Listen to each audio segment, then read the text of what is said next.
కొన్ని రోజుల క్రితం శివాజీ మహిళల డ్రెస్లపైన చేసిన కామెంట్స్ చాలా వివాదాస్పదం అయ్యాయి. అంతేకాకుండా దానివల్ల చాలా రోజుల వరకు కూడా పెద్ద వివాదమే నడిచిందని కూడా చెప్పుకోవచ్చు. అంతేకాకుండా శివాజీని మహిళా కమిషన్ వరకు కూడా తీసుకెళ్లడం జరిగింది ఆ మాటలనేవి. అయితే రీసెంట్గా శివాజీ గారు అమరావతి అండ్ దుబాయ్ని కంపేర్ చేస్తూ చేసిన కామెంట్స్ నిజంగా చాలా వైరల్ అవుతున్నాయి. అంతేకాకుండా అవి కొంతమంది నెగిటివ్గా కామెంట్ చేస్తూ ఉన్నారు.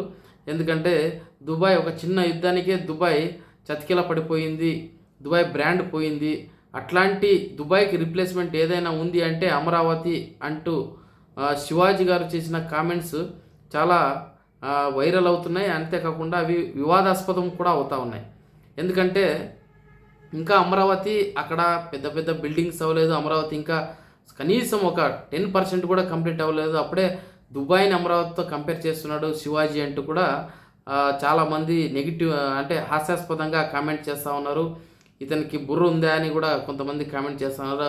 దుబాయ్ ఎక్కడ, అమరావతికి దుబాయ్కి నక్కకి నాగలోకానికి ఉన్నంత తేడా ఉంది అంటూ కూడా చాలామంది కామెంట్ చేస్తున్నారు. అంతేకాకుండా వైసీపీ సోషల్ మీడియా శివాజీ పైన విరుచుకుపడిందని చెప్పుకోవచ్చు. శివాజీని ట్రోల్ చేస్తూ చాలా అంటే చాలా వీడియోస్ చేస్తూ ఉన్నారు. వైసీపీ సోషల్ మీడియా అయితేనేమి, కంటెంట్ క్రియేటర్స్ అయితేనేమి, ఇన్ఫ్లుయెన్సర్ అయితేనేమి, ఈ కంపారిజన్ ఏంటి అని కూడా అందరూ ట్రోల్ చేస్తున్నారు శివాజీని.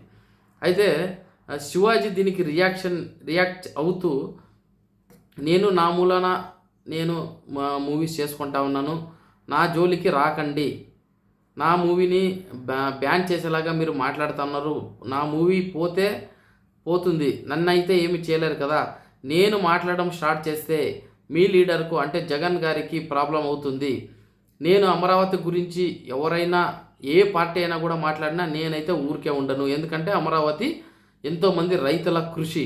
సో అమరావతికి ఏదైనా ప్రాబ్లం వచ్చే విధంగా ఏ పార్టీ వ్యవహరించినా నేను ఖచ్చితంగా పోరాడతాను అంటే కూడా శివాజీ గారు కామెంట్ చేయడం జరిగింది.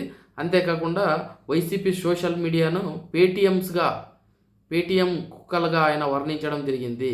మీరు డబ్బులు ఇస్తే మీరు మాట్లాడతారు, నేను ₹1 ఎవరి దగ్గర తీసుకోకుండా అమరావతి రైతుల కోసం మాట్లాడాను, అమరావతి క్యాపిటల్ కోసం నేను నిలబడ్డాను, నేను అనుకునింటే నిజంగా సినిమాలో అన్నీ వద్దనుకొని నిలబడింటే నేనే ఒక సొంత వ్యవస్థను ఏర్పాటు చేసుకున్నంత కెపాసిటీ నాకు ఉండింది, అవకాశం కూడా నాకు ఉండింది, అన్నింటిని వదులుకొని నేను సినిమాలు చేసుకుంటా ఉన్నాను, అంతేకాకుండా అమరావతి పరిరక్షణకు నేను ఇప్పటికీ కూడా కట్టుబడి ఉన్నానంటూ కూడా శివాజీ గారు మాట్లాడిన మాటలు ఇప్పుడు వైరల్ అవుతున్నాయి. దీనికి వైసీపీ సోషల్ మీడియా ఏ విధంగా కౌంటర్ ఇస్తుందనేది కూడా చూడాలి.